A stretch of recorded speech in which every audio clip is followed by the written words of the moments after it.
The rain drummed against the hospital window as Marcus Wellington stood in the sterile corridor, his $3,000 suit feeling like a costume he no longer recognized. His father lay dying in room 304, and all the money Marcus had accumulated, the private jets, the Manhattan penthouse, the offshore accounts, couldn't buy back a single moment of the time he'd wasted.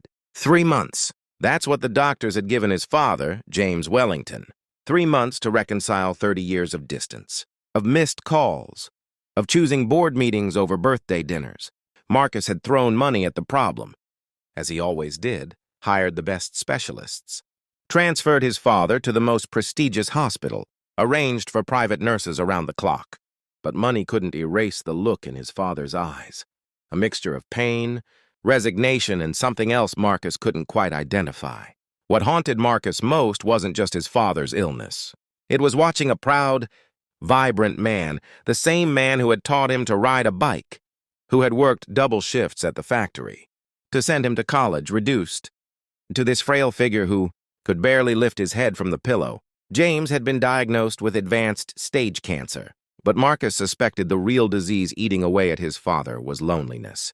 His mother had passed away 5 years ago, and Marcus had been too busy building his empire to notice his father slowly fading away in that empty house in Ohio.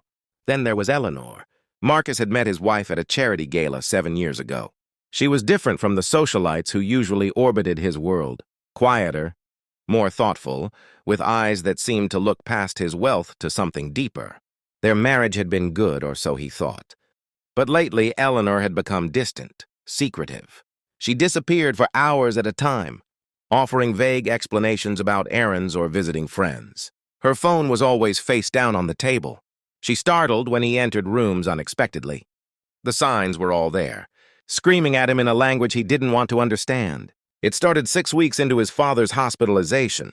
Marcus had flown in from Singapore, exhausted from a merger negotiation that had consumed 72 hours of his life. He'd gone straight to the hospital, guilty and sleep-deprived, expecting to find his father alone with the night nurse.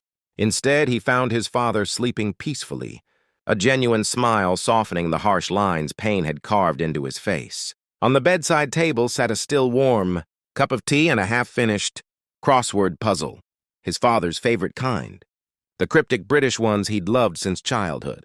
"Did someone visit?" Marcus asked the nurse. She smiled knowingly. "Oh yes, your wife was here. She just left about 10 minutes ago. She's here almost every day, you know." Marcus felt something twist in his chest. Every day? Eleanor had told him she was busy with her book club, with yoga classes with her sister in Boston.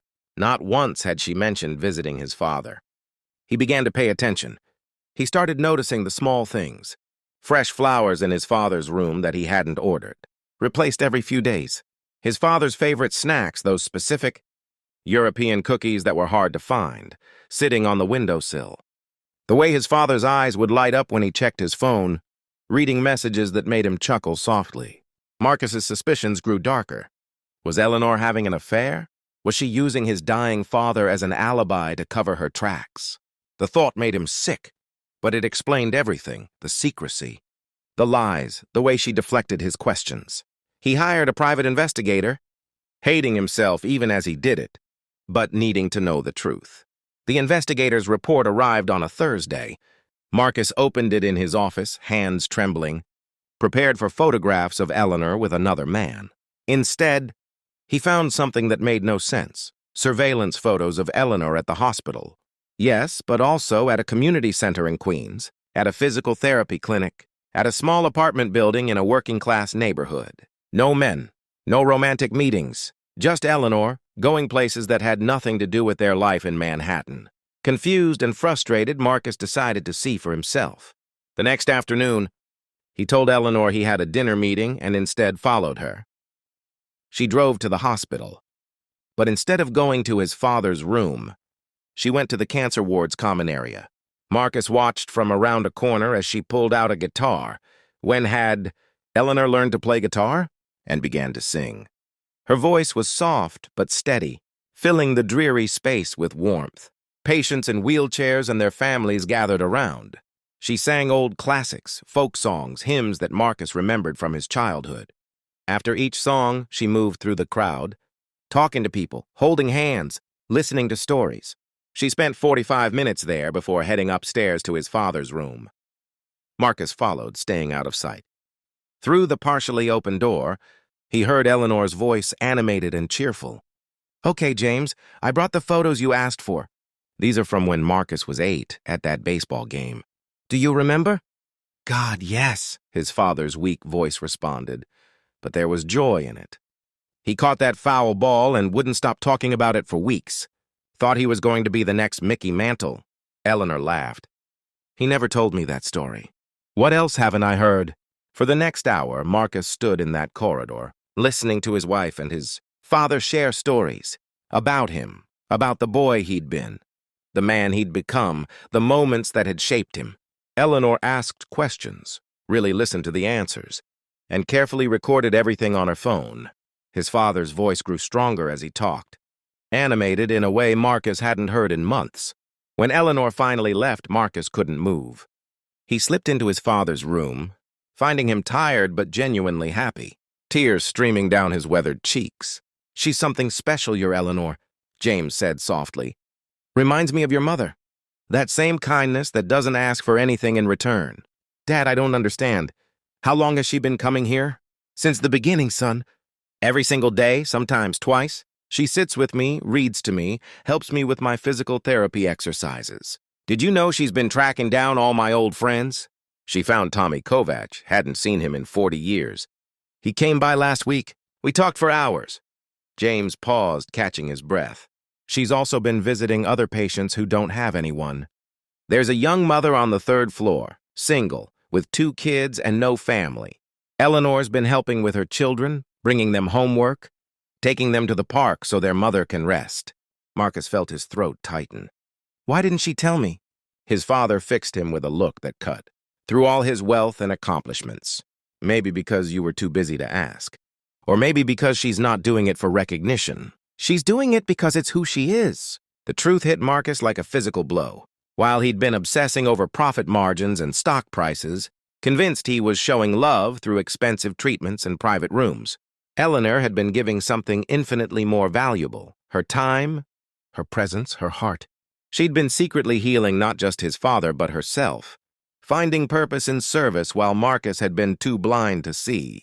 He found her in the hospital parking lot, sitting in her car with her hands on the steering wheel, crying. Marcus opened the passenger door and slid in beside her. They sat in silence for a long moment. "I thought," he began, then stopped, ashamed. "I thought you were having an affair." Eleanor turned to him, her eyes red but not accusing. "I know. I saw the investigator following me." "Marcus, I didn't tell you because I didn't want you to feel obligated. Your father doesn't need your money. He needs you, just you. But I couldn't force that. So I did what I could. I listened to his stories, learned about the man you came from, the love he has for you despite all the years of distance." "Why?" Marcus whispered. "Why would you do all this?" "Because I love you," she said simply. "And because your father is running out of time. And I couldn't bear the thought of him leaving with so much unsaid, so much unlived. I've been recording his stories, his advice, his memories. I wanted you to have them, even if you were too busy to collect them yourself." Marcus broke down then, all the armor he'd built around himself crumbling.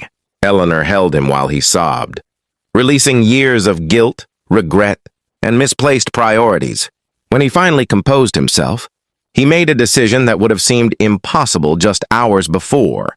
The next morning, Marcus called his board of directors and announced he was taking an indefinite leave of absence. He moved into his father's hospital room, sleeping on the uncomfortable chair beside the bed. Eleanor joined him every day, and together they gave James something no amount of money could buy. A family reunited, love freely given, time treasured instead of wasted. Marcus learned to play his father's favorite card games, listened to stories he'd been too busy to hear before, and finally said the things he'd kept locked inside for decades. Eleanor continued her visits to other patients, and Marcus joined her, discovering a sense of purpose he'd never found in boardrooms or bank accounts. James Wellington lived for 7 more months, far longer than the doctors predicted. When he finally passed, it was peacefully, surrounded by love, his hand held by his son and daughter-in-law, his face free of the pain that had marked it for so long. At the funeral, Marcus gave a eulogy that had nothing to do with achievements or success. He talked about the power of presence, about a wife who taught him that the greatest wealth is measured in moments, not money. He established a foundation in his father's name, funding programs to support isolated elderly patients and single parents struggling with medical crises. But the real change was quieter, more personal. Marcus learned that sometimes the greatest act of love is simply showing up. Eleanor had shown him that. Heroism isn't always loud or obvious. Sometimes it's a woman with a guitar in a cancer ward, or someone who sits with a lonely old man, listening to stories no one else has time to hear. She had been working behind his back, but not in betrayal. She'd been building bridges Marcus had burned, healing wounds he'd inflicted through absence, and loving his father when Marcus had forgotten how. In trying to catch his wife in a lie, Marcus had discovered the most profound truth of his life, that the things we do in secret, expecting no recognition or reward, are often the things that matter most.